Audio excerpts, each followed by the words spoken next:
Welcome to the review session for Mendelian exceptions and extensions. Question 1. If four sisters all have different blood types, A, B, AB, and O, what had to be the genotypes of their parents? Well, let's write down the possible genotypes of these children. For A, this daughter could be big IA, or big IA, little I. For B, she could be big IB, or big IB, little I. For AB, she could only have one genotype. She has to be big IA and big IB. And remember that A and B alleles are codominant, and that's why she has both in her phenotype.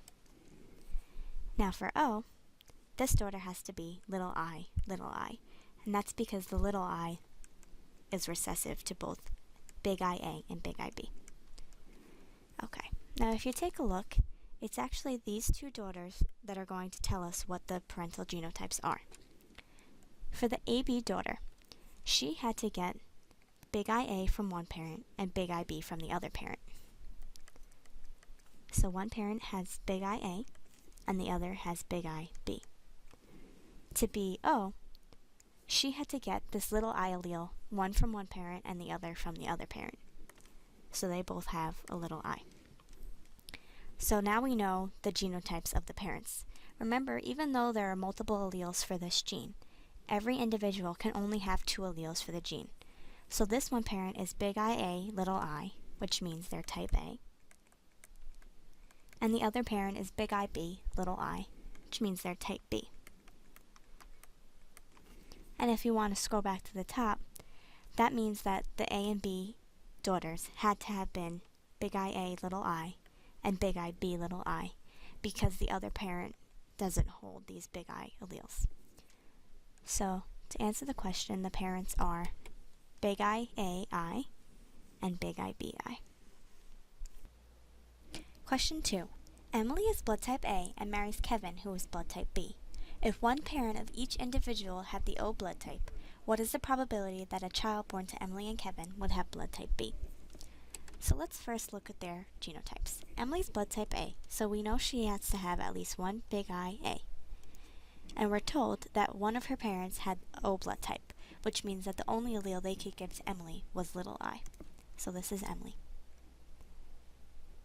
Kevin is blood type B, so he must have at least one big IB, and one of his parents was blood type O, so again he must be little I there. Now if we're crossing two individuals, it says what is the probability that a child would be blood type B? So we could do a Punnett square.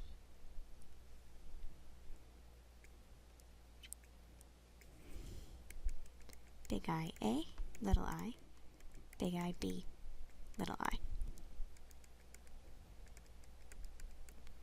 So this child would be blood type AB,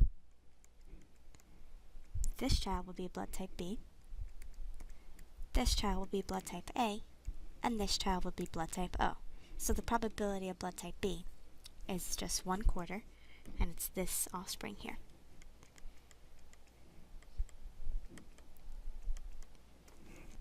Problem 3. In addition to ABO alleles for blood type, the Bombay gene H encodes for a substance that connects the A and B sugars to red blood cells. People with the genotype little h always exhibit an O blood type. For the following cross, what is the probability of an offspring with an O blood type? Well, let's see. How would you get an offspring with an O blood type? The offspring could be little I, with anything at the Bombay gene, and that would equal O. Or the offspring could have anything at the I gene and be little h, and this would also equal O. So these are what we're going to look for in the genotypes of the offspring. Now let's look at the cross. It's big IA, little I, big H, times big IB, little I, big H, little h. Now let's do the simplified line method that we've shown before.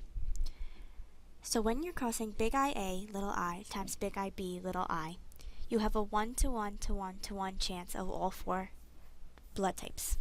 So you have 1/4 big IA, big IB, 1/4 big IA, little I, 1/4 big IB, little I, and 1/4 little I, little I. Now for the H gene, we're really only interested in little h, little h. As long as you have one dominant H, that means that you will have sugars connected to your red blood cells. So as we did in previous problems, we can simplify the big H little h times big H little h to say that 3/4 of the time, the offspring will have at least one big H. And then 1/4 of the time, they'll be little h, little h. Okay? And you could just fill that in for all of these going down.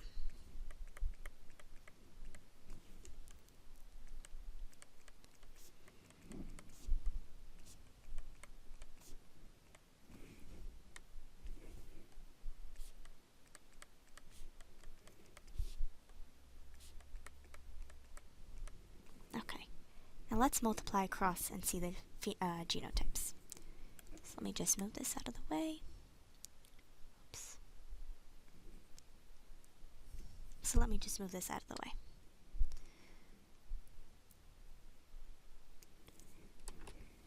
Okay, so we have 1/4 times 3/4 is 3/16 big IA, big IB, and at least one big H. And then 1/16 big IA, big IB, little h, little h. 3/16 big IA, little I, at least one big H. 1/16 big IA, little I, little h, little h. 3/16 big IB, little I, at least one big H. 1/16 big IB, little I, little h, little h. And finally 3/16 little I, at least one big H. And 1/16 little I, little h, little h.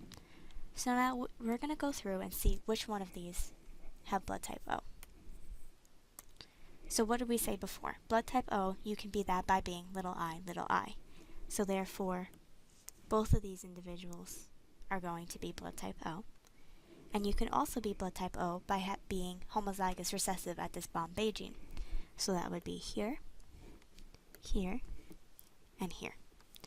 So let's add these all up to see what percentage of the offspring is going to have blood type O.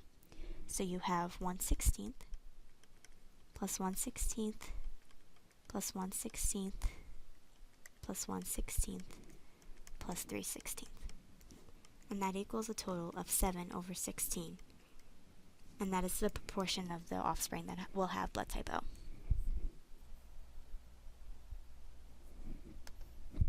Question 4. Define and give an example of the following traits in humans.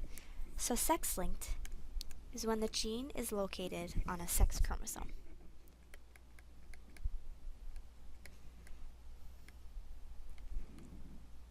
Now in humans, the traits that we normally talk about are usually X-linked, although the Y chromosome does have genes, so there could definitely be Y-linked genes. So we'll say X usually. And some examples of this, one is hemophilia, and another is red-green color blindness. And I'm sure there's many more examples for all parts of this, so if you have something else, you could just double check on the internet if it's sex-linked, limited, or influenced. Now for B, sex-limited means that its expression is in only one sex. So expression in only one sex. And some examples of this could be ovarian cancer risk,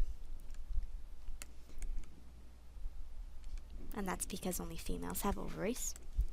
Or it could be prostate cancer risk, and that's because males only have prostates.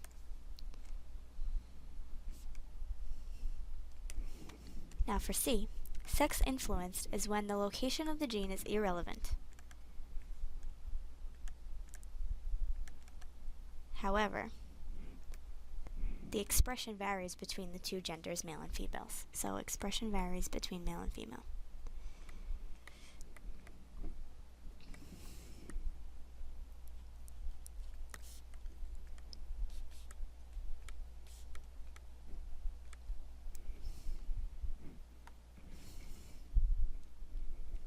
And two good examples of this are breast cancer risk, because it's certainly true that males can get breast cancer, it's just a lot more common in females. And another one is male pattern baldness, which you've learned about in the theory video.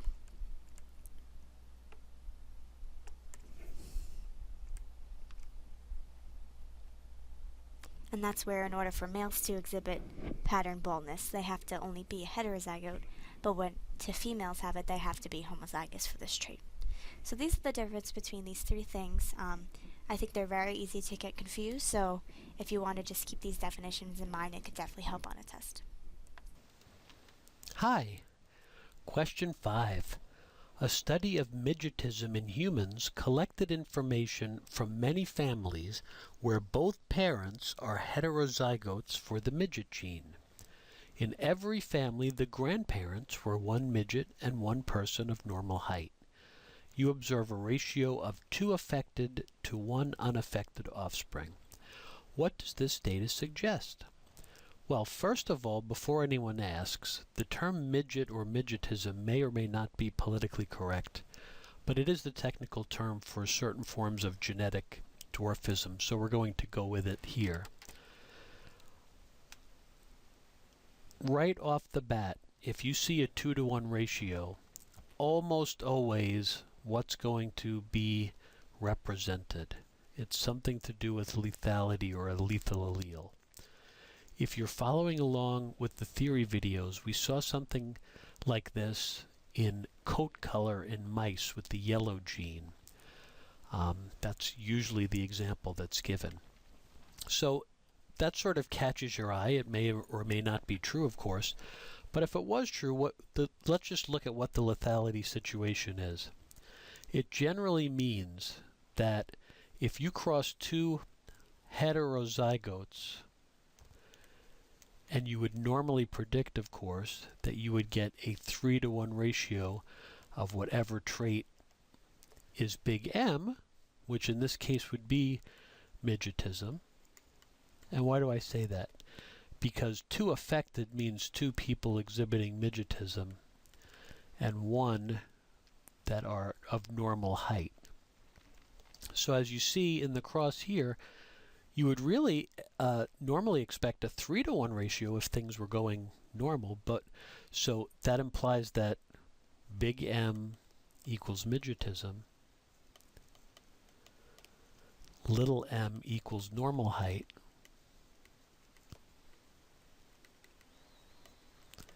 and you'd have the 3-to-1 ratio, except in the lethal allele, this is the one, the homozygote for that dominant trait that fails to develop, so it's lethal. So we see 2 in this case that are midgets, 1 of normal height, and that's exactly what you saw. Let's just make sure, though, that it goes along with the data.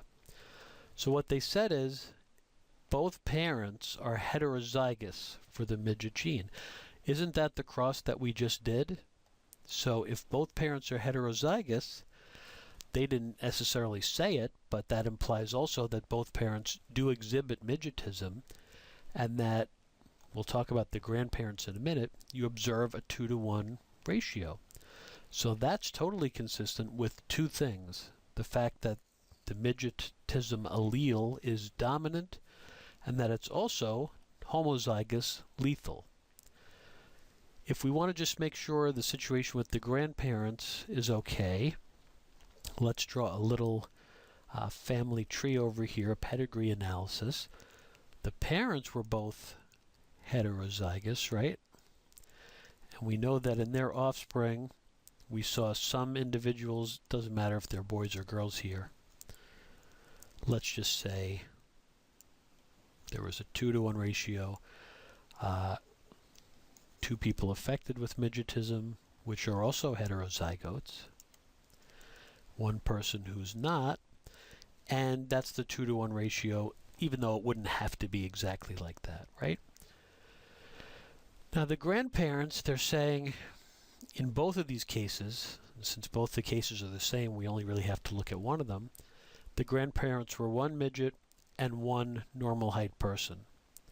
So we just have to ask ourselves, under our model, if it would be reasonable to get this individual from this type of pairing?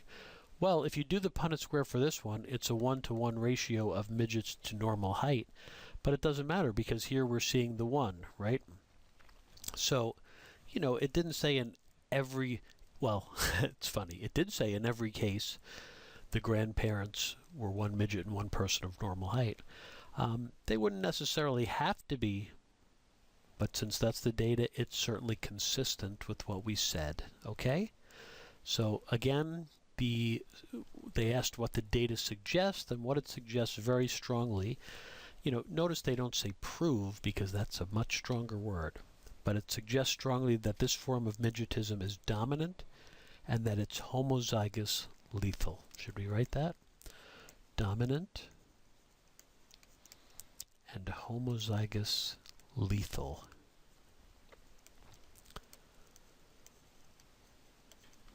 Okay, I'll see you soon. Question 6. The dominance hierarchy for rabbit coat color is as follows, where full color, or agouti, is greater than chinchilla, which is dominant over Himalayan, which is dominant over albino.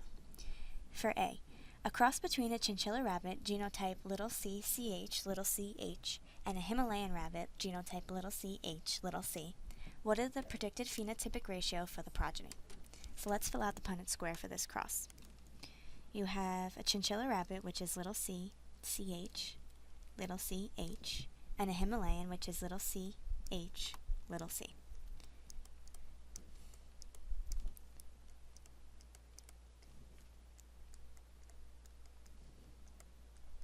Okay, so if these are the genotypes, what are the phenotypes? Remember to always look back at your dominance hierarchy to get the phenotypes. So chinchilla c.ch is dominant over both the Himalayan allele and the albino allele. So for these two, they are chinchilla. So you have 1/2 chinchilla. The Himalayan allele, ch, is dominant over the albino allele. So both of these are Himalayan, so it's 1/2 Himalayan.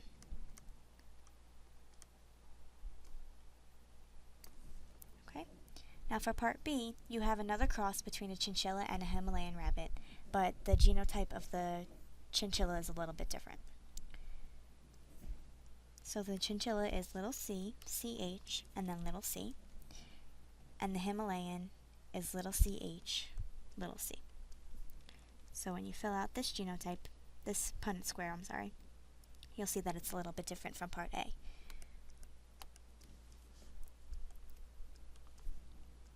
Okay, so again, because chinchilla is dominant over both Himalayan and albino, these two individuals are chinchilla.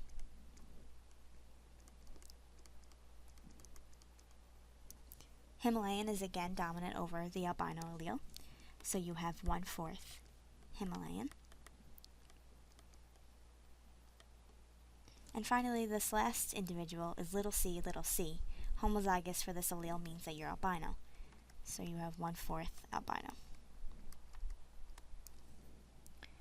And this can be written differently as 2 chinchilla to 1 Himalayan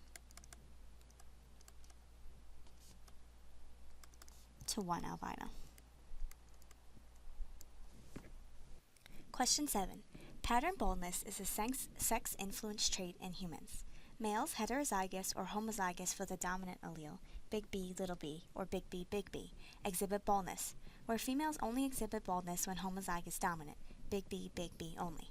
A bald male heterozygous for the baldness gene mates with a non-bald female also heterozygous for the baldness gene.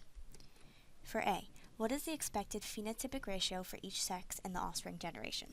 So I wrote 2 Punnett squares here so that we can just look at the B baldness allele and you could separate out the males and females. So in both, it's both male and female are heterozygous for the baldness gene. So it's going to be big B, little b, big B, little b.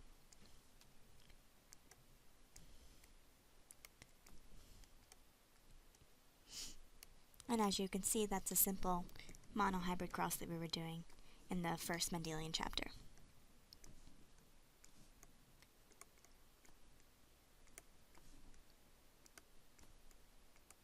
Okay, so let's write this one can be the male Punnett square, male offspring, and this could be female. So because it's sex influenced, that means that it has a different phenotype in each sex.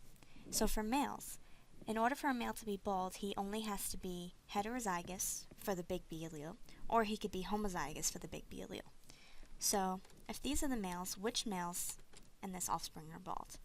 You have big B, homozygous dominant. That male is definitely will exhibit pattern baldness. However, these heterozygous males will also exhibit this condition. So for the males, you have 3 bald to 1 non-bald.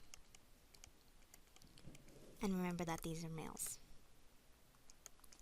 Now for the females, females only exhibit pattern baldness if they're homozygous dominant for this condition. So that means that only this female here is going to exhibit pattern baldness. So for the females, you have 1 bald to 3 non-bald. And these are for females.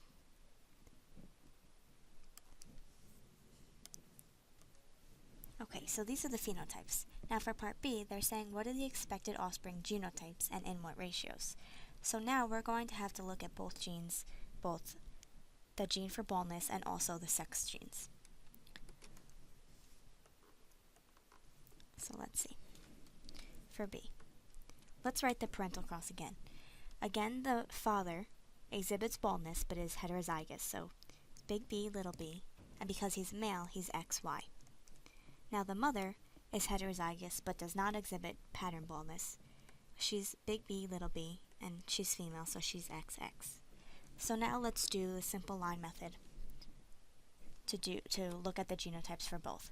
So if you cross big B, little b times big B, little b, again from above you have 1/4 big B, 1/2 big B, little b, and 1/4 little b, little b. Now when you're crossing XY times XX, you have a half chance of being XY and a half chance of being XX. So you're going to draw that here. 1/2 XY, 1/2 XX. And the same for all of the other combinations of B.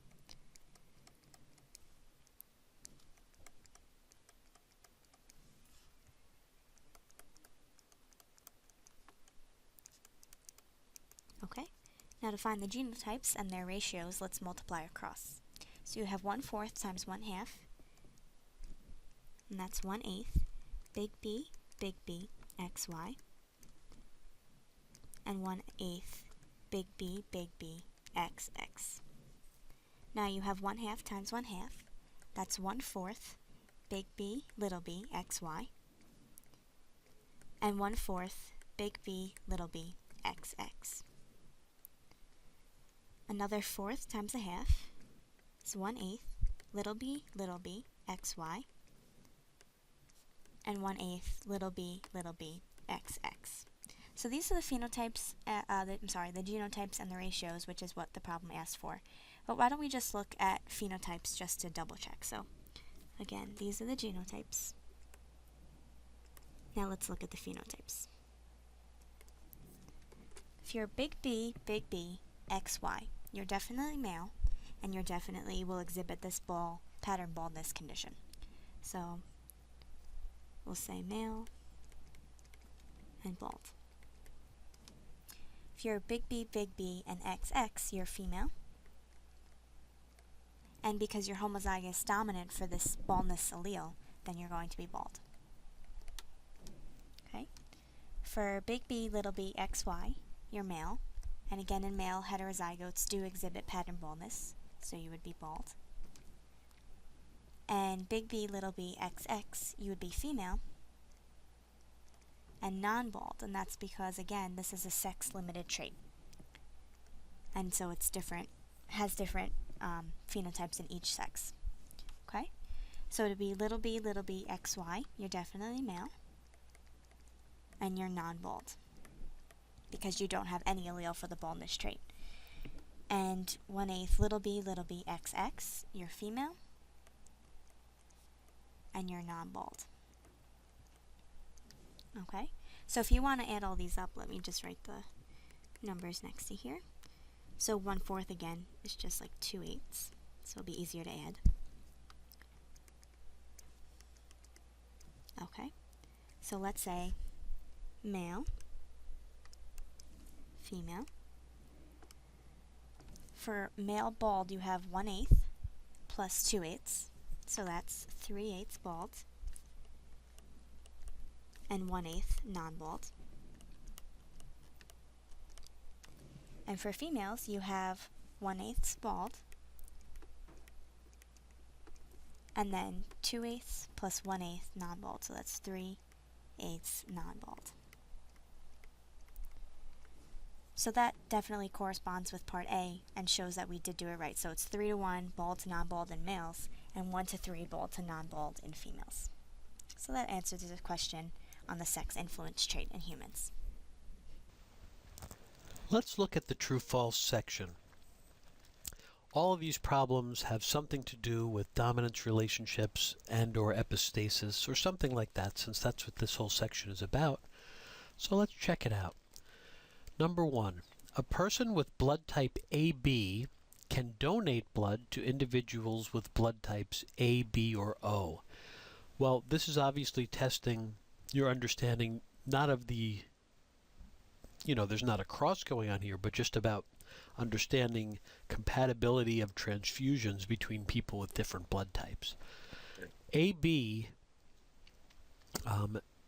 basically is the universal receiver, but AB individuals can only donate blood to other ABs. The reason is because the antigens on the B antigens and the A antigens on red blood cells will cause a reaction in any of these other types. So O negative, you may know, or O is generally the universal donor, but the way this question is phrased, it's definitely false. A woman, number 2, with blood type A and a man with blood type B could produce a child with blood type O. Well, it's true, they could, but how could they? Let's do a little crossover here. The woman would have to be capital IA, little I. She'd have type A blood, right? The man would have to be capital IB, little I, and then there'd be 1/4 probability that the two little i's would come together and make someone with type O blood. So they didn't really say how frequent it was, they just said could it happen, and absolutely yes. Epistasis is an example of multifactorial inheritance. That's true because multifactorial simply means more than one factor, and what it really means is it's not as simple as what Mendel originally envisioned, that you have just one gene with, 2 alleles. Usually it implies either that there are more than one gene pair, which is what, I shouldn't say it's what epistasis is, but epistasis is an example of that, so we just answered our question. Epistasis is defined as the interference of one gene's action on another. So that's one example of multifactorial inheritance. Also, the environment could be involved. There could be 20 genes, but this is definitely true. Now, number 4, a heterozygote with codominant alleles would have a phenotype somewhere in between the homozygous phenotypes for the 2 alleles. What that's describing is what? It's not codominance, it's incomplete dominance. If it was codominance, we have said that the phenotype of the heterozygote would be to express both of the traits present in the homozygotes, right? Like in the case of AB blood, you're both A and B at the same time. There's no somewhere in between there. So that is definitely false. 5. Epistasis can be defined as 2 non-allelic genes affecting one trait. I'm going to say true for that one with one little star there. Technically, epistasis is defined as interference of a non-allelic gene on the action of another non-allelic gene. The situation with rooster comb type, for example, technically is not epistasis to me, but there are some textbooks that might imply that it is, because those are two non-allelic genes that are contributing to a trait equally. So it's going to depend. This gets very, very picky, I guess you would say, technical. Some people use epistasis in this more general sense. Some people are a little more specific about the interference effect. Number 6, pleiotropy is defined as one gene product having effects on multiple traits and characteristics. And that's true. Why? Because that is what pleiotropy means. I know that isn't very helpful. Well, I can tell you this. Pleio means multiple or many. So pleiotropy sort of means many traits. An example of this, it gets a little hard sometimes, but sickle cell anemia is one gene.